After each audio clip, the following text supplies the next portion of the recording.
près d'un an que Lola a été sauvagement violée et assassinée. Ce lundi 9 octobre, son frère aîné Jordan se livre pour la première fois et révèle une mission que lui avait donnée son père, suite à ce drame. Le meurtre de Lola est encore dans toutes les mémoires. Il y a près d'un an jour pour jour, le 14 octobre 2022, la petite fille de 12 ans était retrouvée morte, dans une malle dans le 19e arrondissement.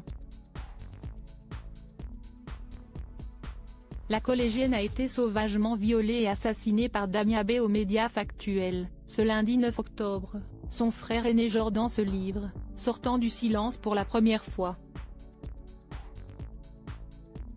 Car jusqu'ici, le clan de Lola s'est muré dans le silence, restant soudé après cette tragédie.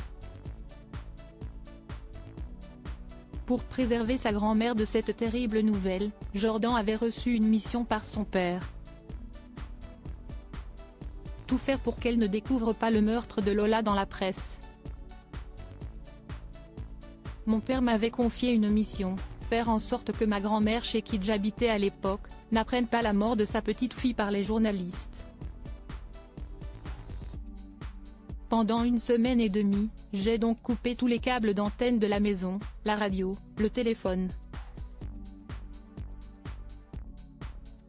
Mon père voulait lui annoncer en personne, fait savoir Jordan.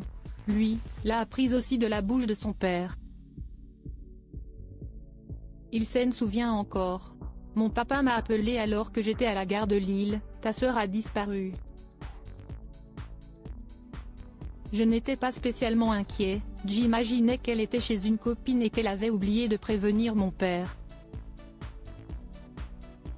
Vers 4 heures du matin, mon père m'a rappelé pour m'annoncer que Lola avait été retrouvée et qu'elle avait été assassinée. Ça m'a séché, a-t-il raconté ce jour.